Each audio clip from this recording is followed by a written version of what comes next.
In this video, we're going to go through the module of interactions of forces. The topic is magnets and exam questions. This is the lower block of science, which is for primary 3 and primary 4. Study the setup below. There's a wooden stick over here. It's balanced here. Block A, coils of wire over here. All right, so this is coils of wire. There's a battery over here. It's a battery, and then there's wire, iron rod over here. It's a stand. When the wire is not connected to the battery, the wooden stick becomes balanced as shown above. Now, even before looking at the question, we should try to understand or try to guess what the question is looking out for. So if you can see a wire here, more or less you need to know that this is an electromagnet. All right, and when it is switched on, what happens if this is a steel block, which is actually written here but it's very blur, the electromagnet will be attracted to the steel block and it will go downwards. And what happens at I can guess that the wooden stick, this part, will go upwards. All right, and it will be, the magnetic force will be stronger than the weight of block A. Okay, so the magnetic force, or should I say, if the magnetic force is stronger than the weight of block A, then block A will go up. If it is not as strong as block A, then block A will stay still, right?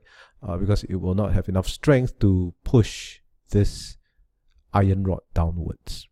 Okay, so that's what I can observe and what I can predict from this experiment, what the questions will be asking. So let's take a look at the questions.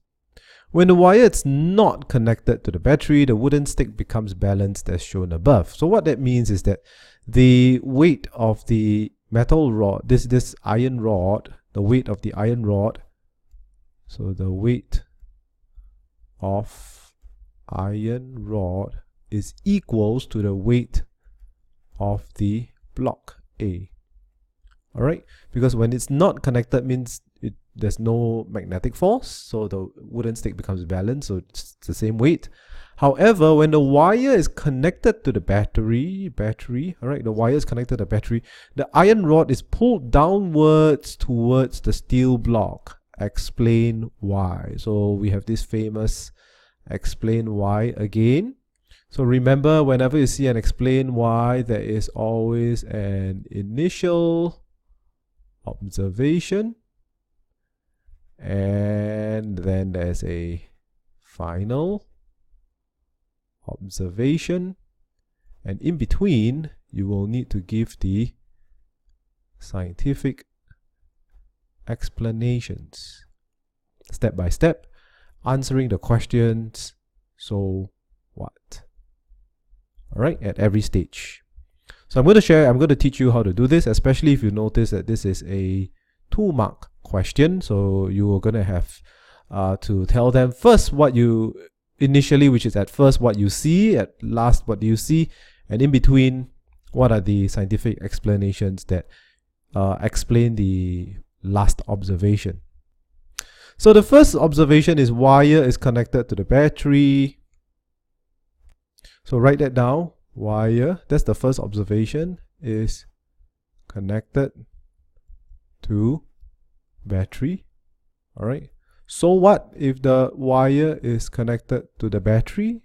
It's a complete circuit. So what if it is a complete circuit? Iron bar becomes an electromagnet. All right, because, and why does it become an electromagnet? Because of the coils of wire. And so what if it becomes an electromagnet? You'll be attracted to steel block. Okay, so wire is connected to the battery. If you notice, this is your initial observation. Wire is connected to the battery. This is what you observe at first.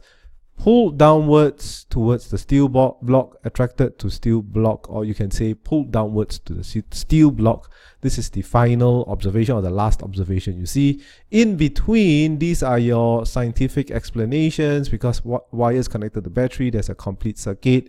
Iron bar becomes an electromagnet because of the coils of the wire, and therefore attracted to the steel block. You can add on to it and say that because steel is a magnetic material.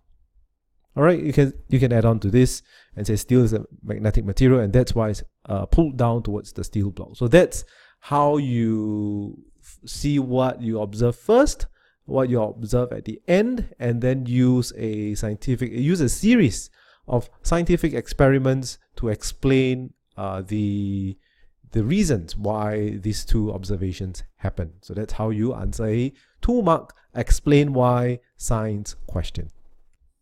Let's look at this question. If the steel block is replaced by magnet K and the wire is connected to the battery, the iron rod is pushed upwards away from the steel block. Give a reason why this happens. So if the steel block is replaced by magnet K and the wire is connected, so this is your iron rod, all right, these are your batteries, and this steel block is now connected by magnet K. So what it's saying, it is pushing away from the steel block. So the answer, let's say the first observation again is wire is connected to battery. So when the wire is connected to battery, all right, so that's the first observation. And then now it's time for scientific explanations. So when the wire becomes connected to the battery, becomes the iron rod becomes an electromagnet with 2 poles.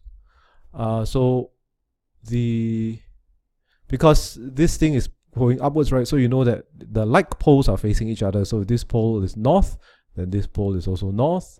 If this pole is south, then this pole is also south. So the iron rod is pushed upwards due to a repelling, okay, this word is important, repelling force as the like poles are facing each other. Okay, so there's a few keywords here that you need to know. First of all is repelling. There's a repulsion force, repelling force. The other one is like poles are facing each other. So this is another key word or phrase that you need to know that is used in the magnets chapter. Wei-Ling conducted a test using 2 magnets A and B. Magnet A has 4 pins, magnet B has 1, 2, 3, 4, 5, 6 pins. So just based on this very quick look, it's trying to guess something to do with the strength of the magnet. Okay, so you're trying to determine which magnet is stronger. So based on the experiment or observation shown above, what can she conclude from the experiment? So basically, remember again, observation is what you can see with your eyes. All right, so what can she conclude from the experiment? Let's take a look at the answers. A magnet is strongest at its poles. This is true, but can she conclude from this?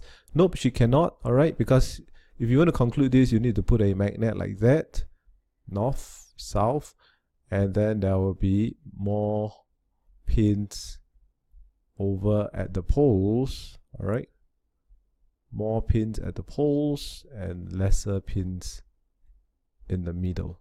That's how you conclude that the magnet is strongest at its poles. The pins are definitely made of iron. Nope. Alright, they can be made of the other magnetic materials. So it's iron, steel, nickel, and cobalt. So it can be made of all these different materials. Magnet A is stronger than magnet B. Nope. Because magnet B has 6 pins, magnet A has 4 pins, so magnet B is stronger than magnet A. So magnet B is stronger than magnet A. This is correct, and the answer is number 4. Which one of the following will not cause a magnet to lose some or all of its magnetism? Let's look at this first. Hammering the magnet, this is wrong. If you hammer, it will lose its magnetism. It will become a weaker magnet.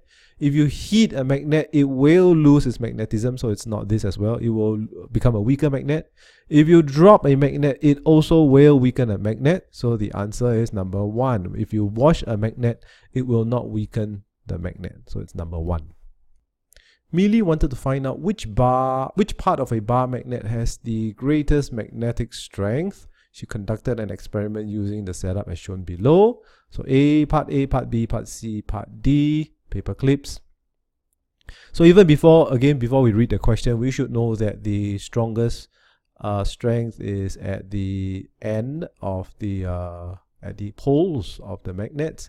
And this should be putting about maybe 2 paper clips over here, something like this. Okay, so if there's 3, there should be 3 here as well, and then there will be lesser over here, so maybe 1 paper clip over here.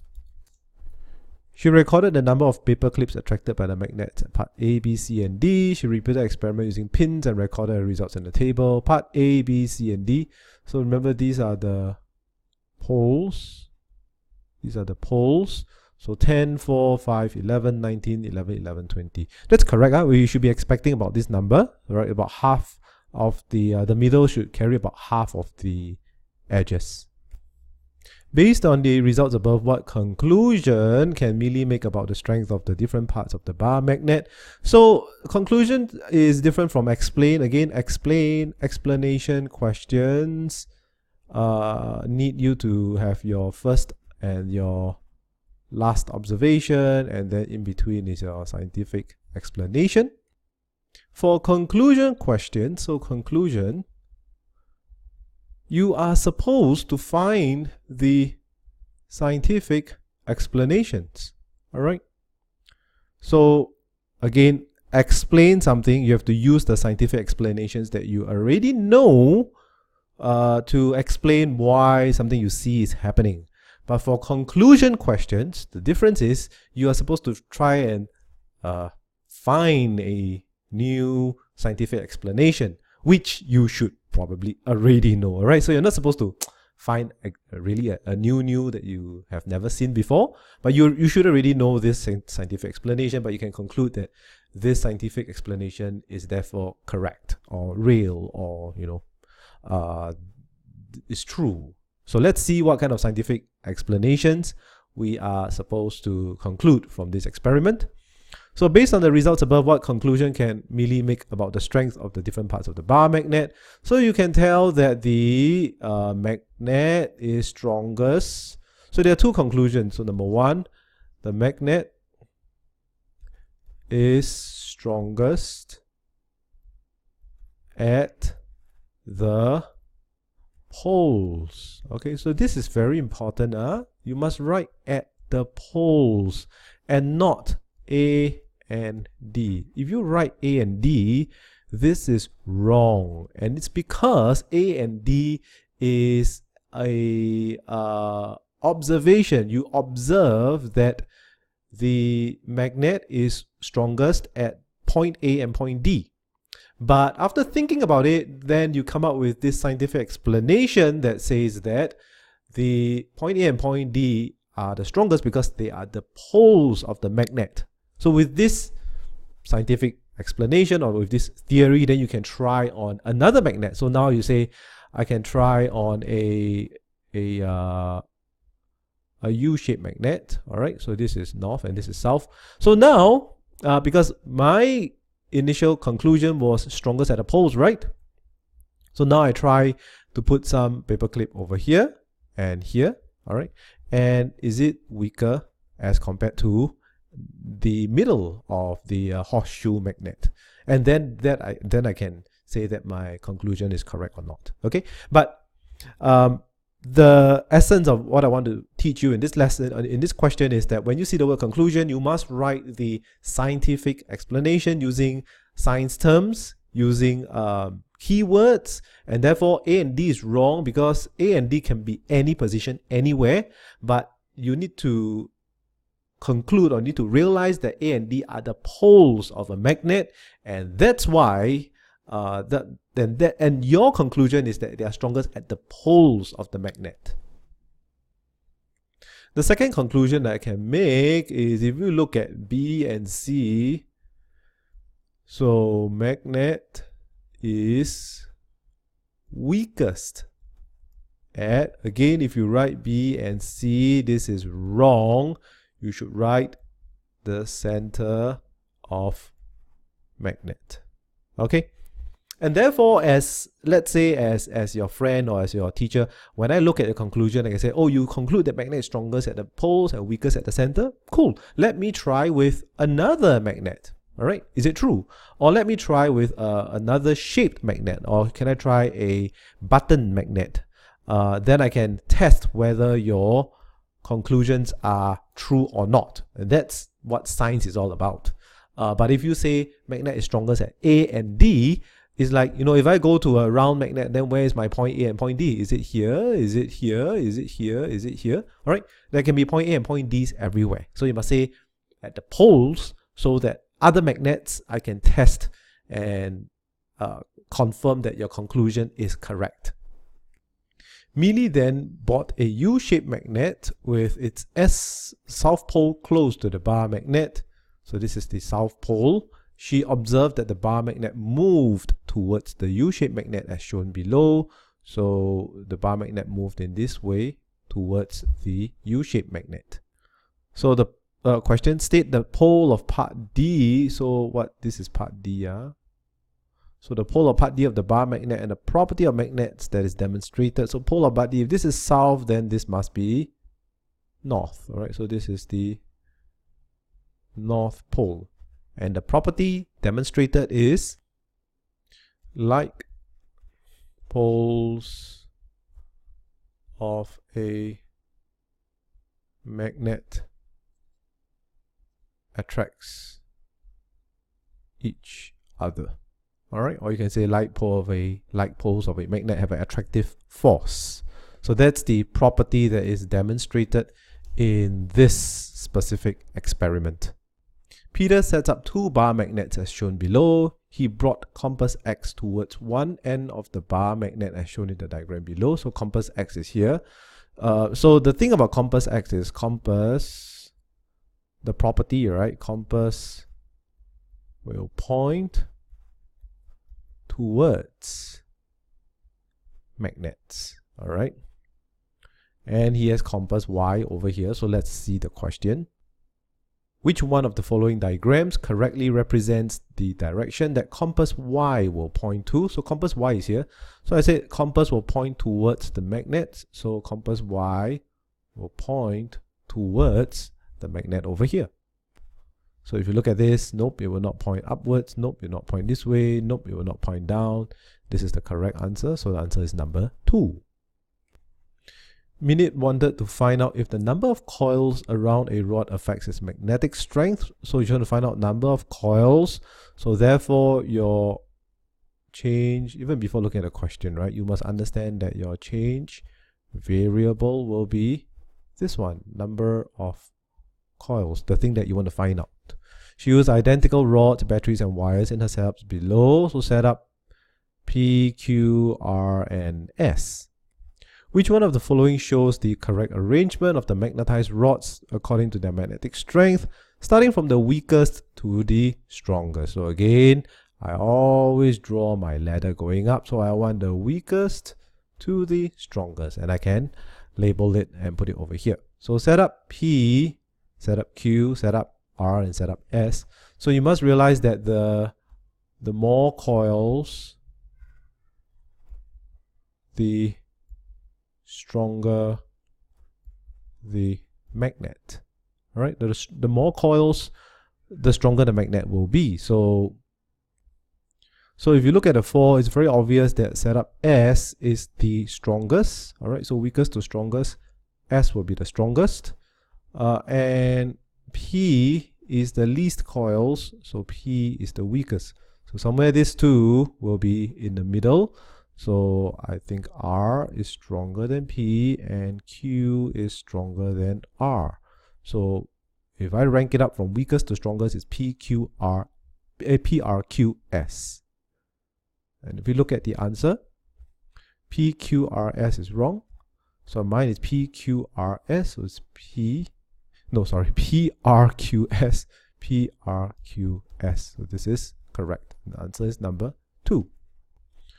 So the thing to note in this question is this diagram. All right, I want you to be able to draw a diagram, either an upward ladder. If they're asking you from weakest to strongest, then upward ladder. If they're asking you from strongest to weakest, then you draw a downward ladder and you label the diagrams, the letters over here. And then using your letters, go and find the answer. All right, so this will reduce your careless mistakes. Randy set up an experiment as shown below. So there's a battery, steel rod. So this is again an electromagnet. All right, so electromagnet, two things to remember. Increase of the coils will increase in the strength of the electromagnet. The other thing, you increase the battery, you will also increase the strength of the electromagnet. So with these two in mind, let's take a look at the question. He conducted the experiment using 4 identical steel rods A, B, C, and D, each with different number of turns of wire. He recorded the number of pins that each steel rod attracted in the table below. So steel rod A, B, C, and D, 12, 18, 22, 28. So the number of wire is going upwards. Number of pins attracted 3, 5, 6, 8 is also going upwards, which is correct based on what we said just now. Number of coils go up, the strength of the electromagnet go up, so the more pins it will attract. So based on the table above, what happens to the number of pins attracted when the number of turn of wire increases? All right, so this is also known as a relationship question. So in a relationship question, what is the relationship between the number of pins attracted and the number of turns of wire? So it's always, the way to answer it is the more, the more. All right, the more pins, the more wires, or the more, or it can be the more, the less. All right, the less pins, or the less batteries, the less wires, or you can say the lesser, the lesser. All right. So you have to have these few keywords over here. So what happens to the number of pins? What's the relationship? So the more turns of wire, or you can say as the turns of wire increases, comma, the number of pins attracted also increases. All right, so this is the more. So the more turns of wire, the more number of pins. All right, so in some questions there'll be the more, the less. So for example, the more seeds there are in a pot, the lesser height they will grow, or the shorter they will grow. All right, so some questions is the more, the less. Some questions is the more, the more. This one specifically is the more, the more. So identify the variables in the experiment, put a tick in the correct boxes below. So even before I look at this, I need to know that so variable that is measured is your number of pins attracted. Variable that is changed is your number of turns of wire, and everything else is the same. All right, size of rod, number of batteries, wires used, location, temperature, all this should be the same. So how do you know that your variable that is changed, which one is the one that is to be changed? Is actually the purpose of your experiment. Okay, so he conducted the experiment using 4 identical steel rods, each with a different number of turns of wire around it. So the purpose of the experiment you usually stated right at the beginning. Either that, or they will ask you what is the purpose of the experiment. then you can see the purpose of the experiment based on what is changed. So whatever that is changed is the purpose of the experiment, and whatever that is the result of changing the purpose, you need to measure that result, and that's the measured variable. Okay, Peter made a toy tortoise using a foam cup and fixed an object A inside the cup. He placed the toy tortoise on a thin glass sheet and put a strong bar magnet right under it. As he moved the bar magnet, the toy tortoise did not move. Alright, so he moved the bar magnet this way, the toy tortoise stayed in this way. So why do you think Peter was not able to move the toy tortoise across the glass sheet? Alright, so it's a strong bar magnet. So they told us it's a strong bar magnet over here. Alright, it's a strong bar magnet. It's a glass sheet, which is a non-magnetic material, so the magnetic force can go through it. Object A didn't move. So why is that so? So it's probably because object A is not made of a magnetic material. So he put object A as some paper or plastic or something like this, which is not a magnetic material. So no matter how strong your bar magnet is, you are not going to move it. What should he do in order to move the toy tortoise using the magnet? Alright, so we have the famous explain your answer here again. So let me just quickly write down it's your first observation and your last observation. So what do you see first and what do you see last? And then in between you need your scientific explanations. So what should he do in order to move the toy tortoise using the magnet? So he should change object A into a piece of iron or steel. Alright, so why should he do that? Explain your answer. What's the first observation and the last observation? So first observation was the tortoise doesn't move, and in between you said I change to steel or iron. And what are the scientific explanations that will give you your last observation, which is to move the toy tortoise? Alright, so your last observation is the toy tortoise actually moved, and because iron is a magnetic material, so that's the first thing. Alright, so what if metal is a magnetic material? It will be attracted to the strong bar magnet. Alright, so what if it is attracted to the strong bar magnet? So when you move the bar magnet, comma, the toy tortoise will also move. Okay, which is here. The last observation is move.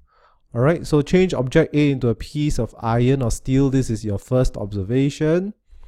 And so why or so what, or why should you change it to, actually it's why.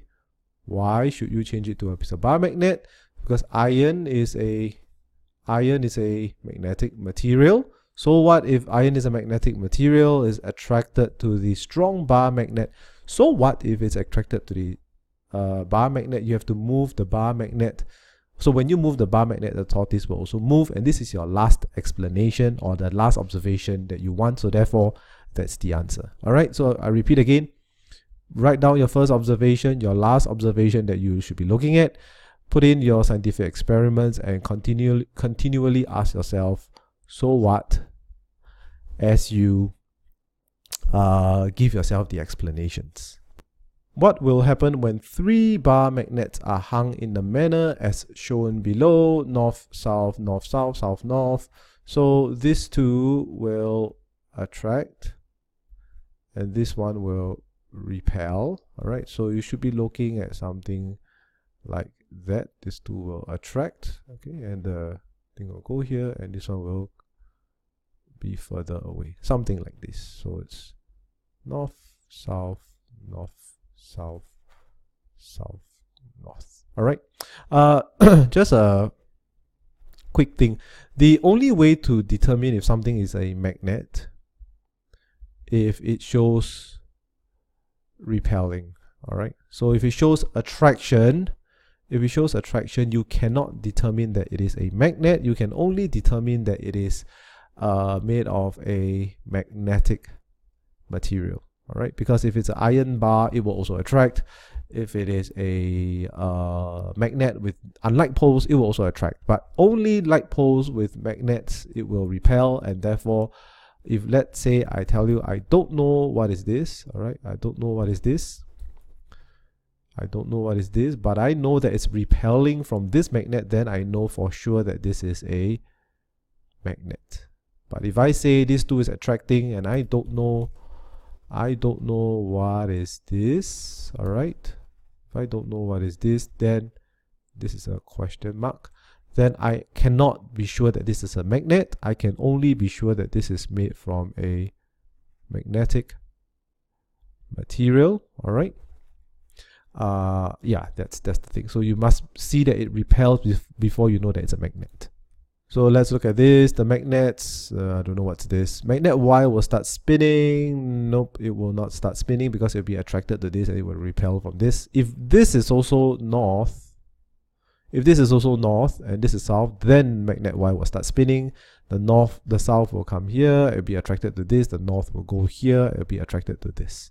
Magnet Y will move towards magnet X. That's correct. All right, this is correct because this is south, this is north, and this is south. So magnet Y will go towards magnet X. Magnet Y will move towards magnet Z, which is wrong because they are repelling one another. So the answer is number 3. There are two bar magnets P and Q of the same size. Both magnets can attract a paper clip held by a string, although the magnets are 1 cm above the paper clips. All right, so there's 1 cm space and they can attract the paper clip. The experiment is repeated by moving the magnets further away from the paper clips. The observation when the two magnets are 2 cm above are shown below.